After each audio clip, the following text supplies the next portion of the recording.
જૂનાગઢ માલા કેશોદના શેરગઢ ગામે ઝૂંપડાઓના કોઈ કારણસર આગ લાગી હતી, પરંતુ સદનસીબે આ ઘટનામાં કોઈ જાનહાનિ થઈ નથી, પરંતુ ઝૂંપડાઓ અને ઘર વખરીને નુકસાન થયું છે। શેરગઢ ગામે કોઈ કારણસર ઝૂંપડાઓમાં આગ લાગી હતી, સદનસીબે કોઈ જાનહાનિ થઈ ન હતી, પરંતુ ગરીબ લોકો માલસામાનને આગને કારણે નુકસાન થયાનું જાણવા મળ્યું છે। આગ લાગવાના બાબતે કોઈ કારણસર હાલમાં જાણવા મળ્યું નથી, પરંતુ સાંજે દેવી પૂજક સમાજના રહેણાંકમાં તેના ઘરના ચોપડામાં આગ લાગેલી હતી। ત્યારબાદ વધુ આગ ફેલાઈ અને તેના ઘરમાં ઘર વખરીનો સામાન અને ઝૂંપડાઓ બળી ગયા હતા। અમારા ગામના સરપંચ છે ને મોહનભાઈ આનો ખાવાનું દીધું છે, ગોદડા ઓઢવાના આપ્યા છે, ત્યારે વ્યાજા ફુવાને નિશાળી અમને દીધું છે, લાઈટે કરી દે લાઈટે કરી દે છે, નટાણે અમને આ રાત ના ફુવા વીયું જવાનું છે, અમારે ખાવા પીવાની સગવડ કરી બિચારા ઝૂંપડા બુપડા છે ને તે અમે અહીંયા રહી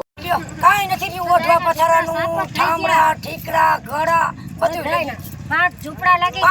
લગી ગયા લ્યો અમારે ક્યાં ઓઢવાનું લેવા જવું, અમારા પાણીનો હાંડો નથી લ્યો આ ઘટનાની અમને ગામ લોકોને તથા મને જાણ થતા અમે ઘટના સ્થળે તુરંત દોડી આવેલ અને fire brigade Keshod police station તથા અમે લોકોએ જાણ કરેલી અને ત્યારબાદ બચાવ કાર્ય ફાયર બ્રિગેડ તથા કેશોદ પોલીસ સ્ટેશને નિષ્પક્ષ કાર્ય કરી અને આની તપાસ હાથ ધરેલી છે।